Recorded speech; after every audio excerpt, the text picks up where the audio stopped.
Hello students, आज हम लोग जो है थेल्स थ्योरम पर क्वेश्चन करेंगे। ठीक है, एक में हम बनाए थे क्या, थेल्स थ्योरम, उसका कन्वर्स पार्ट 1 में, पार्ट 2 में बनाए थे उसका एंगल बाइसेक्टर थ्योरम। आज हम चल रहे हैं सारे पर क्वेश्चन करेंगे। ठीक है, देखिए सबसे पहले एक ट्रेंगल है ए बी सी। इस ट्रेंगल में दिया हुआ है कि एम एन पैरेलल किसका है, ए बी का। देखिए इस ट्रेंगल में जो है वह एम एन किसका पैरेलल है, ए बी का।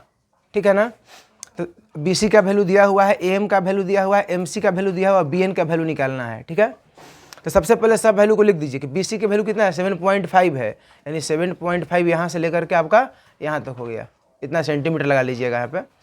उसके बाद ए एम का वैल्यू 4 है, ए एम का वैल्यू कितना है 4, ये हो गया आपका 4। उसके बाद एम सी का वैल्यू 2 सेंटीमीटर है, एम सी का वैल्यू कितना है 2 सेंटीमीटर। उसके बाद बी एन का वैल्यू आपका निकालना है, ए वैल्यू आपका निकालना है। ठीक है, देखिए अगर ऐसा क्वेश्चन दे दे कैसे बनाएंगे, सबसे पहले लिखिएगा M N parallel A B, M N parallel A B. अब हमको निकालना किसका है, बी एन का वैल्यू। तो हम ऐसा लिख सकते हैं कि देखिए थेल्स थ्योरम में कि a by A equal to A by A, लेकिन आपको ना a मालूम है ना a मालूम है। अगर हम इसको x मान लें तो a हमारा कितना हो जाएगा, 7.5 माइनस एक्स हो जाएगा। ठीक है, तो हम ऐसा लिख सकते हैं कि M C by A M equal to C N by N B. ठीक है, एम सी का वैल्यू कितना है यहाँ पर, एम सी का वैल्यू 2 है, एम का वैल्यू कितना है हमारा 4, इक्वल टू सी एन का value x by 7.5 minus x.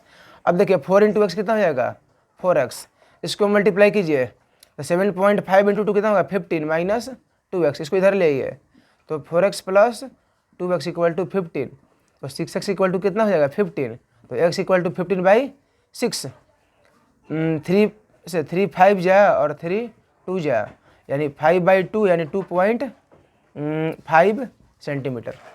ठीक है, ये आपका आ गया वैल्यू। अब देखिए एक इसका वैल्यू आया 2.5, इसका x का वैल्यू आया 2.5, हमको निकालना क्या है बी एन। तो B N equal to 7.5 minus 2.5 equal to कितना हो जाएगा आपका 5 सेंटीमीटर आंसर।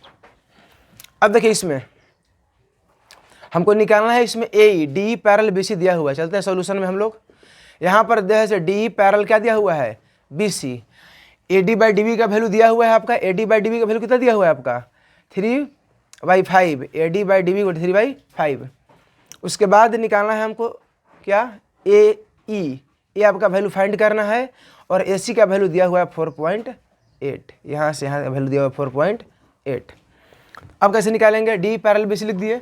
हम ऐसा लिख सकते हैं कि A D by A B equal to A E by A C, किससे, बाई थेल्स थ्योरम से। ठीक है, अब A D by D B का वैल्यू कितना है, A D by A B का वैल्यू कितना होगा 5 + 3 कितना हो जाएगा 8, इक्वल टू ए ई का वैल्यू कितना है आपका, ए ई का वैल्यू आपको फाइंड करना है, इसी का वैल्यू ए सी का वैल्यू कितना है आपका 4.8। अब देखिए 8 से कट जाएगा 0.6, और ये दोनों को मल्टीप्लाई कर देंगे, यानी ए ई इक्वल टू हम लिख सकते हैं कि 6 3 जा 1.8। ठीक है, और भी क्वेश्चन इस पर हम लोग करते हैं। देखिए इसमें जो है ट्रेंगल ए बी सी में डी पैरेलल बी सी है, ए डी का वैल्यू देखिए दिया हुआ है 4x माइनस 3। ठीक है, ए का वैल्यू दिया हुआ है इतना, बी डी का वैल्यू दिया हुआ है आपका, उसके बाद निकालना है सी का दिया हुआ है, एक्स का वैल्यू फाइंड करना है। देखिए कैसे निकालिएगा इसको, सबसे पहले लिखिएगा कि D E parallel B C. ठीक है, D E parallel B C, D E parallel B C. अब क्या लिखिएगा कि A D by D B equal to A E by E C. अब ए डी का वैल्यू कितना है आपका, तो 4x बाई 3, और डी बी का वैल्यू कितना है आपका 3x माइनस 1, ए ई का वैल्यू कितना है आपका 8x माइनस 7, बाई सी का वैल्यू कितना है आपका 5x माइनस 3। अब इसको सिर्फ सिंप्लीफाई कर देंगे, आ जाएगा वैल्यू। सिंप्लीफाई कैसे करेंगे, तो 4x minus 3 into 5x minus 3 equal to 8x minus 7 into 3x minus 1। अब मल्टीप्लाई कीजिए तो 4 5 जा 20x² माइनस 12x माइनस 3 5 जा 15x प्लस 15 इक्वल टू 8 3 जा 24x square minus 8x minus 21x plus 7। अब देखिए सबको एक तरफ ले जाइए, इस सब को हम उधर लेके चले जाते हैं उधर, तो क्या लिखिएगा 24x square minus 20x square. ये देखिए दोनों x वाले को एक साथ है, तो 21 प्लस 8 कितना हो जाएगा माइनस 29x। ये देखिए इधर आएगा तो कितना हो जाएगा 27x plus 7 minus 15 equal to 0।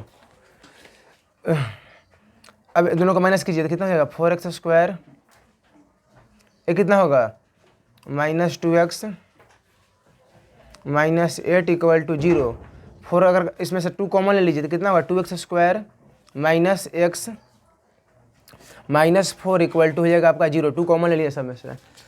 अब देखिए अब इसको क्या करेंगे हम सिंप्लीफाई कर देंगे, ठीक है, और जितना वैल्यू आएगा वो आपका हो जाएगा आंसर, ठीक है। ये वाला देखिए क्वेश्चन, अब इसमें देखिए कह रहा है क्या कि ट्रेंगल में ट्रेंगल ABC में PQ पैरेलल AB है। PQ पैरेलल क्या है AB, उसके बाद PR पैरेलल है AC। प्रूफ करना है कि QR parallel BC, QR parallel BC proof करना है आपको। देखिए कैसे प्रूफ किया, सबसे पहले लिखिएगा सॉल्यूशन में कि PQ जो है वह AB का क्या है पैरेलल है। PQ जब AB का पैरेलल है तो क्या थ्योरम से लिखेंगे कि OQ बाई QB, या लिख सकते हैं कि OP by PA equal to OQ by QB। इसको मानते हैं इक्वेशन फर्स्ट, ठीक है। अब PR पैरेलल AC है, PR पैरेलल AC, PR जो है वो किसका है AC का पैरेलल है, तो क्या लिख सकते हैं हम कि OP by PA, OP by PA equal to OR by RC, OR by RC। ये हो गया आपका इक्वेशन सेकंड। अब क्या लिखेंगे, from first and second we get, देखिए यहाँ पर LHS दोनों का बराबर है तो RHS को बराबर होना पड़ेगा OQ by QB equal to OR by RC, ठीक है। तो OQ by QB equal to OR by, देखिए OQ by QB equal to OR by RC। इसका मतलब क्या हुआ कि QR जो है वो किसका पैरेलल है BC का, किससे, by converse of Thales theorem, ठीक है। ये आपका हो गया प्रूव्ड। इसमें देख लीजिएगा कहीं पर मल्टीपल, देखिए इस क्वेश्चन में क्या है ना, इस ए वाला में यहाँ पर देखिए 3 3 या 9 होगा, यहाँ पे 15 कर दिए थे 9 होगा, ठीक है। तो यहाँ पर कितना चलाएगा 9, ठीक है। तो कितना यहाँ पर आएगा, आ जाएगा आपका 2, और जब 2 आएगा आपका तो ये कितना हो जाएगा आपका 1, ठीक है। अब फैक्टराइज कर दीजिए इसको, तो 2x स्क्वायर उसके बाद हो जाएगा minus 2x plus x minus 1 equal to 0, और ये दोनों में कॉमन ले लीजिए, कितना 2x कॉमन ले लेते हैं, x माइनस 1 प्लस 1 कॉमन ले लिए तो x minus 1 equal to 0, x minus 1 into 2x plus 1 equal to 0। अब देखिए इसको 0 कर देंगे तो x माइनस 1 इक्वल टू 0, तो x का वैल्यू कितना जाएगा 1, ठीक है। यहाँ पर कैलकुलेशन मिस्टेक हो गया था यहाँ पर, बाकी सब सही है। धन्यवाद।